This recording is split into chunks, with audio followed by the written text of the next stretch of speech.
Welcome to Good Morning Hospitality, your one-stop shop for the latest news, noteworthy trends, and thought-provoking discussions across the industry. From hotels and short-term rentals to all things travel and hospitality, you'll find each episode equips you with the information that you need to start your week. Join us on Good Morning Hospitality every Monday, wherever you get your podcasts.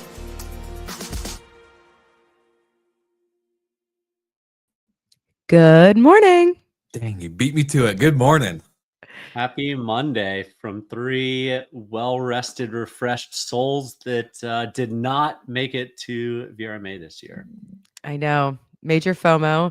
And welcome back to the show. A little surprise appearance from Mr. Slickers. Hey, it's great to have you on. That's what I'm here for. And, just these celebrity appearances whenever I can, make it as less frequent as possible. But, glad to grace you guys with my presence. Wanting more, keep them guessing, And it's a pretty special day here, Will. It is. Kristen and I celebrated our anniversary at the lovely W Punta Cana. Highly recommend it. It's a brand new property, all-inclusive. My first all-inclusive, by the way. And service levels in hotels are definitely a different level than what we're used to in short-term rentals. So yeah. There's not a big comparison, but my anniversary aside, Will, Brandy, we also have an anniversary today. I know. We do. It's a big one. Very excited, very thankful. It's really hard to process, I think, 5 years of running the show together, but it is GMH's 5-year anniversary. Technically yesterday, October 19th, but we're celebrating with the original trio today on the 20th because it just makes it so much more special to be able to do it live, obviously. So 5 years of running the show. It's crazy. I'm like, all right, 404. This is the 441st episode. It's a lot of episodes. It is a lot. It's a lot of content. We lasted longer than most marriages. So I know. Oh my God. Wow. Are we in a common law marriage? That's so exciting. Situationship. Let me I gotta tell my girlfriend. I'm sorry. 7 years is common law, at least where I'm from. Yeah. So we're almost there. Almost. 2 more to go. So special. No, but super cool. We've had some great moments on the show, from breaking news stories to record-breaking fundraise announcements to obviously growing the show from just the three of us to now the three of you with Jamie Lane, and of course, Steve and Sarah Dandashy, Steve Turk and Sarah Dandashy. They're not a common law couple. So, and then of course our European crew, who's still on a little bit of a summer break, but are gearing back up. So Sarah and classic Europeans on summer vacation for 2 months. Of course. It's like already fall and they're still, spending time in summer. But no, it's just super cool to see I would say the distance the show has gone, with the voices, with just the stories we've covered, with the brand changes, all the fun stuff. So really thankful for you guys and the voice that you guys have carried throughout the industry over the last 5 years. Yeah, it's so funny because when my time at Romy ended, people are like, "Oh, so are you just doing the podcast now?" And I'm like, "Yeah, I would love it if this was 30 minutes once a week." Yeah, that's the job. I could become a lady of leisure. Well, cheers to another 5 years under Skift. Obviously, that was a big accomplishment even before our 5-year anniversary. So we're excited to continue to develop the show under Skift and to see the distance and length we could take it with them as well. So I think we have another 5 years to go, hopefully. Yeah. Just really amazing stuff. So thank you to all the listeners. Obviously, if you are watching or listening live, you guys are amazing. All of our live viewers who comment in every week, every Monday, every Wednesday, seriously makes our week, makes the whole show totally worth it to live stream. And then also for the listeners who listen on Spotify, Apple, who have left reviews, who have reached out to us at conferences, who have talked to us as if they already knew us type situation. It's always been really great.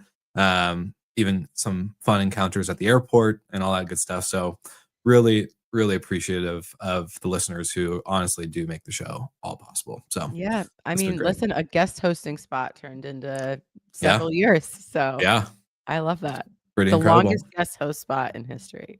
Seriously, we should give you a plaque. Jamie's making a run for that though too. He Yeah. He joined the show because he fact checked what Will and I were talking about one day, and On a we solo invited him show. on, and he's back. So anyway, for those that did go to VRMA, we'd love to understand, was it better, worse, same old, same old? Curious how this year has gone, and I'm sure we'll learn a little bit more over the next week as we chat with our networks of folks, but excited to hear.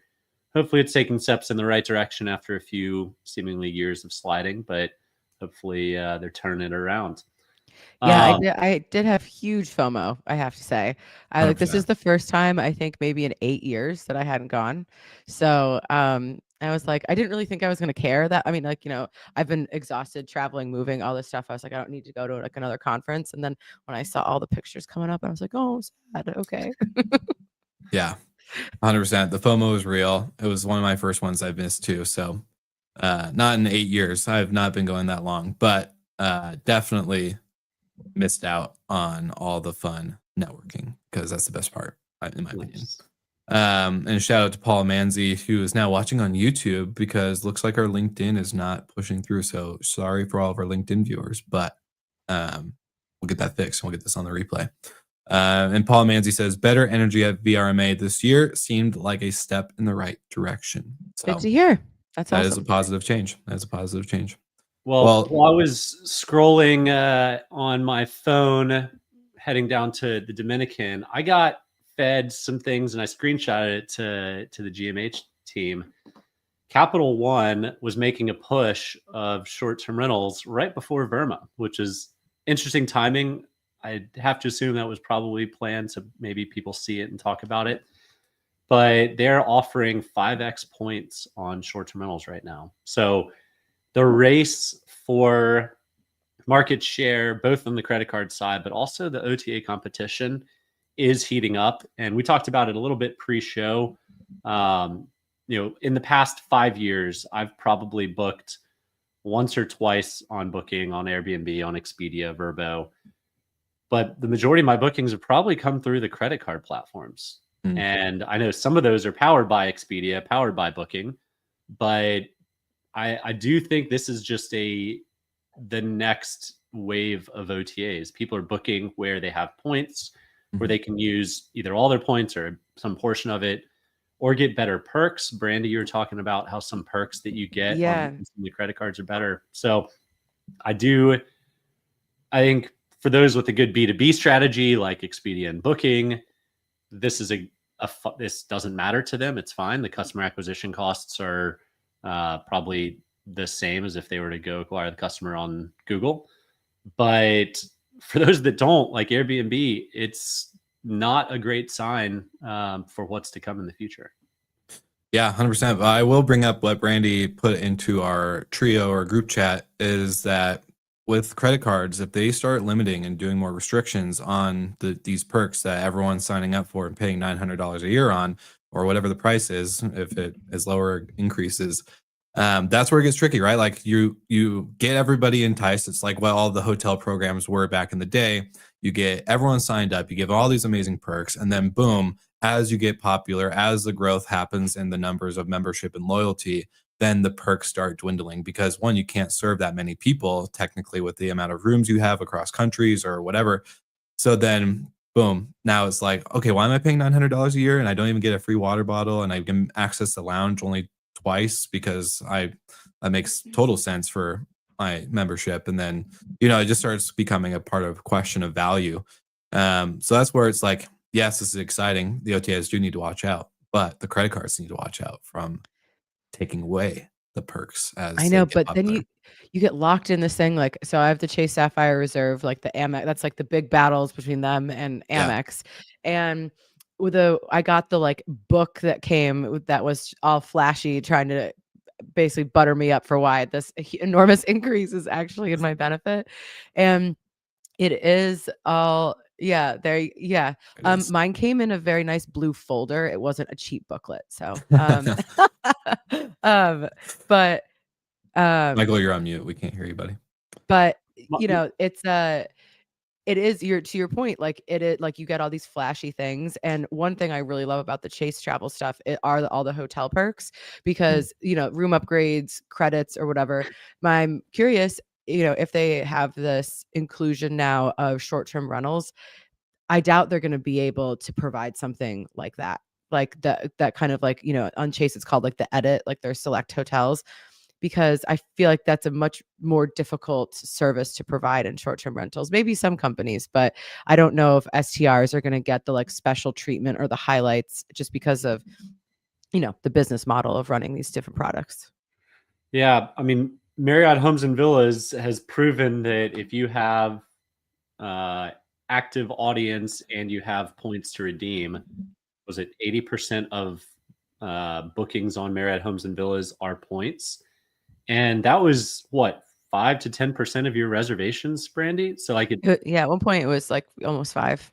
it became a fairly meaningful channel. And that whole channel is just loyalty points. So it's big, but then they don't have, when you have like status, like but when people would show up and be like, I'm a diamond medallion, blah, blah, blah. Yeah. It's like, it doesn't, there's nothing extra for you here. So I remember, especially in the beginning, there was this big like disconnect and education. Like it doesn't matter what their status is. Like we don't really see that information necessarily. And like, we don't have other services to provide. So it's also making sure that the people know that booking. But I think that that education has really taken off because, as you said, like so many people continue to book that way. And if they didn't appreciate the value of that product offering, it wouldn't be, as popular. Yeah. Well, I was going to say, leading into Skift Global Forum in New York, I was walking to get a coffee with Jason, our chief product officer and co-founder of Skift, and kind of talking about like how distribution is really changing, right? Obviously through credit cards being a big game player now, but the piece that I find really interesting is the points redemption and the amount of usage of points is really becoming not a step into crypto, but a step into digital currency, where I think we're going to see points become actually a huge player in the way Americans, at least, I can't say for other countries, but the way Americans actually start spending. Obviously, it's a lot harder to earn points, but I think over time, as every kind of sector of different industries get into loyalty, redemption, points, gamifying the system, that's where we're going to see a lot of this being actually used more than just travel, more than just flights, more than just, hotels and vacation rentals. But Capital One giving you 5x return on STRs is like a first step. Because especially some of these short-term rentals, Brandy, you were just here in Colorado staying at a Moving Mountains property. Those shout out to the Moving Mountains team. Beautiful, 100%. Beautiful homes. 100%. But they're not cheap. So imagine, spending $10,000 for 3 nights and then you're getting 5x points. Like, not a bad deal. Not a bad deal at all. Not bad. I do think the points system is more an American thing than it is a popular thing globally. Whenever I talked about airline status when I lived in Europe, everyone looked at you cross-eyed. It's just not a thing. Credit cards aren't as popular outside the United States. Credit cards aren't as popular, so points in general. But one thing that the CEO of Amex said on their earnings that kind of jumped out to me, and we chatted about it again briefly pre-going live. But the CEO said part of why they've done so well in the last quarter was they jumped 9% year over year because of strong retail spending and a bounce back in travel. Well, strong retail spending, okay. I haven't talked to too many people that are seeing like a 9% bounce in travel. Yeah, that's not the vibe I've been getting. If anything, it's the other way. So maybe the 9% was 11% bounce in consumer spending and only a negative 2 on travel. But the other thought is people are actually booking a lot more on Amex because they're using their points to book the travel. Mm-hmm. And consumer spending on travel is down, but point redemption, people still want to travel. They save up those points and a trip comes up that they want to do, they go do it. So that was an interesting one. But Jamie, if you're listening, would love to know the actual travel industry-wide uptick or downturn on consumer spending. Jamie's screaming at his phone somewhere as he listens to this. But I think that's also taps into like the broader Screaming for trend the of like data. people who are already wealthy, that like top percentage of people who are really driving a lot of consumer spending, like that's where this big chunk is. But then when you need people, like those people can't book all the hotel rooms, those people can't book all the STRs, so it will but now we're starting to go into, especially in the mountain areas, like ski seasons, like the high winter high season. So it'll be interesting to see how their booking trends go and see if those like big expensive homes are getting sold. Hopefully they do. And again, if anyone, just needs someone to come and watch the house during ski season, volunteering. Yeah, 100%. Well, I thought the interesting part about the Amex points redemption piece was that it was more of an increase in restaurants than it was flights or lodging. So obviously that's the low-hanging fruit, where the ultra wealthy or the wealthy don't always have like the spending power, right? Like middle class people, even in some lower class, economic standards, definitely are spending money on restaurants. They're definitely spending money on the dining out experience, whether it's a fancy restaurant or not. So I'm not like surprised. DoorDash, everybody's Exactly. getting delivery. Exactly. We all have a lazy day at least once a week where maybe some Thai food is delivered. So that's all good. Yeah. And one other interesting thing, Amex we view as the juggernaut, but Chase actually had about $1 billion more in sales in 2024 than Amex did on the travel booking sites. So pretty significant. And those two eating into the OTAs theoretically, or also driving business to the OTAs, because Amex Travel is powered by Expedia. So everyone kind of wins in that case. And those are the types of deals you look for all around. The traveler gets to redeem their points. Amex earns their share. Expedia earns their share, and property management company or hotel gets more bookings. 100%. I loved, just to wrap up on a nice note from this article that Dennis wrote about Chase and Amex, is the skiff take is, if you think the competition between Airbnb and Booking.com is hot, what about the rivalry between American Express Travel and Chase Travel? You'll be hearing lots more about this in the coming years. And I think that was a great hot take in the terms of, we talk a lot about the OTAs on the show, but the credit cards, they are the ones to watch. 20 billion in bookings, but more than between those two. So I'm here for it. So moving on, Airbnb, we can't have a show without talking about one of the OTAs. 100%. And today's going to be Airbnb. Airbnb getting involved in politics is nothing new, but Airbnb donating to local coalitions and PACs is becoming an increasing trend. They know their whole business is short-term rentals right now, and they have to protect it. And local municipalities are getting tired of short-term rentals. This ebb and flow happens. They get tired of it. They ban it. They realize they lost millions of dollars of tax revenue. They open it back up, and this pendulum just keeps swinging and swinging and swinging. In Arizona, the state is pushing to get rid of their statewide law that basically only the state can make the rules, not the local municipalities.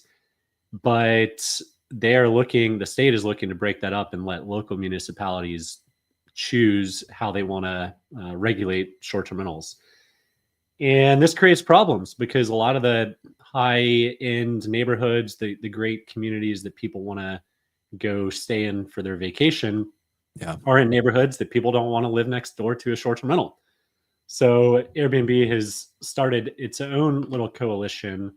I wish they would just join in, quite frankly, with other folks in the industry, not go do their own thing. I wish we could, as one, work through a rent responsibly, let the local leaders determine what's best for their community, and not have an OTA come in and tell them what needs to happen. Because we've seen this time and time again where Airbnb comes in, makes rules that are kind of only beneficial to Airbnb and single hosts, not professional hosts. and it leaves everybody behind. So this coming on the tail end of the professional host meetup that Airbnb did is interesting. I do, again, hope that they get more involved. In politics is a good thing as long as they're on the local community team and not playing in their own sandbox. Well, I think that also plays optically. Like if you have a local organization pushing for certain types of regulations, and especially, that I think has that's optically a bit better than like the big OTA coming in and being like, this is what we say you should do. This is what's best for your town. Yeah. Whereas if you have people from the town or people from the county, whatever, that are like, in my community, this is what we want to see, I think that is a much better strategy. 100%. And I was going to say, the rent responsibilities, obviously, but the local organizations that they work with on the ground, right? Like I know Jonathan Wicks is president of the Arizona Association. I can't remember the exact name because they're all some kind of like a STR type mix of it. But, I'd love to hear what they're thinking actually on the ground. Also John Hildebrand, who is very, very much an active voice in the Arizona regulation kind of STR space. It does get to the point where I'm in the boat with Michael. I think it's great that they created their own little org to obviously kind of show their dominance, but they do miss out on the big opportunity of working with the people that have actually been doing this for a lot longer than they have in that specific area. So, obviously coming together, finding one unified front, that is how short-term rentals, actually get the place of or the piece of the pie that they deserve. And Arizona is a huge market. I mean, top 5 state for the OTAs for sure. So this will definitely have the attention of Vrbo Expedia's team, the rent responsibly team, and obviously Airbnb. The big question is, can Airbnb play with others in the sand? And well, as Paul Manzi's comment shows, advocacy for me, but not for thee by Airbnb. That has been the trend. It has been the trend we've seen for a decade. But I'm hoping, maybe woefully optimistically, that since their recent acknowledgement that pro hosts exist, that they will start to work with them in some way, shape, or form. But I will leave that to them. That is a fight that will be an interesting one for us to follow, because I believe Florida is the same way, that it's a statewide preemption where local municipalities, unless it preceded the preemption, can't change the rules. Well, but the other thing about Florida, especially in South Florida, is you have all these little fiefdoms. Like in Miami, for example, it's not just like Miami. There's North Bay Village, there's Miami Shores, and that's like you get into these little fiefdoms that all have their own rules. And I mean, we spent you try to follow the rules, but then they change them, and you like in some cases you could you could push back, but it requires like a huge lawsuit against a municipality. And so it's like, do you have the financial and like emotional bandwidth to do that? But yeah, it's really tough. And I was in Steamboat last week, and just these different markets that all, Colorado was in the news a lot last year for different regulation. And it's just seeing how much these communities really depend on the industry. And you're like, just please like make some sensible regulation that helps everyone. You want to keep these communities, happy, but you also need them to like have tourism come in and support them. In order to live like a local, there needs to be locals there. Yeah, exactly. 100%. Yeah, 100%. Very well said. Yeah, it's crazy, but hopefully this is not hopefully, this is definitely a story we have to follow up on. Gonna have to watch closely. I think we're gonna need like a whiteboard one of these days to start like pinning the stories we need to keep following up on if we're gonna be good journalists and carry the skiff flag. But as producer, I will make sure we're tracking. It's your job to go back through now and listen to all of this. I know, gosh. Download the transcripts now.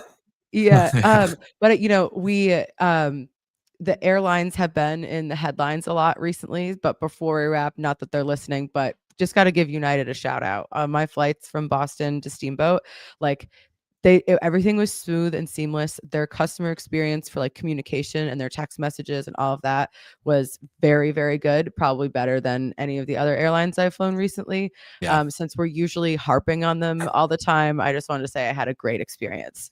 I will So say their app is the best. Like the fact that it tracks you from like, well, not tracks you, but it has like that great tracking feature, especially if you have luggage. Yep. I think or checked bags. It's great. It's definitely dominant. no delays, which No was delays. really great. Yeah, that's a surprise. I was going to ask, any of you guys have delays with any of the No. government shutdown stuff? I had delays in LaGuardia coming back to Boston, but that's because of weather. There was like a tail end of a hurricane, so 5-hour delay.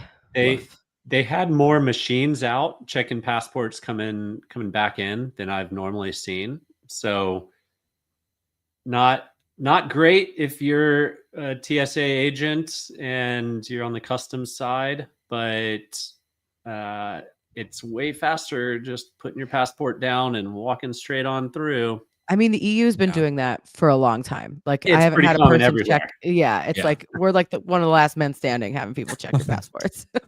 Yeah, and it goes so much faster that way. Yeah. So checking in London, and they have like all of their little kiosks. It just seems logical, but yeah, we'll get there eventually. We'll get there. We'll catch up. Well, great. Go. I was just gonna say, great 5-year anniversary episode. Let's see if we can purposely talk over each other. No, this is good. It's good to be back on, and especially for such a special episode. So thanks for making it fun. And of course, shout out to Paul, who was the one live viewer commenting in, even though we saw many of you viewing. So don't be afraid to send in your comments. But yeah, great 5-year anniversary episode. Couldn't have asked for it to go any better. Yeah, very. And we're glad to have you back on. Love a little surprise will host. Yeah. And Jamie, I hope you're getting really tan in Jamaica. Yeah, jealous. And so jealous. And maybe next week we'll have a VRMA recap with Jamie. Yeah, and definitely for our listeners, even if you didn't comment in live, we would love to get the general sentiment for how people felt about VRMA. I know there was a lot of talk before the conference of like, is this worth it anymore for the price? So we want to just have a recap on that and get your genuine thoughts and feelings. 100%. Well, like always, make sure to like and subscribe on your favorite podcast channel or platform. And if you haven't already, go to skift.com, sign up for any newsletters and subscriptions there if you haven't already, because guess what? Big exciting things coming in 2026, as we will have some exclusive only Skift episodes and some other breaking news stories to cover behind the scenes. So shout out to you guys. And of course, like always, we'll see you again next week.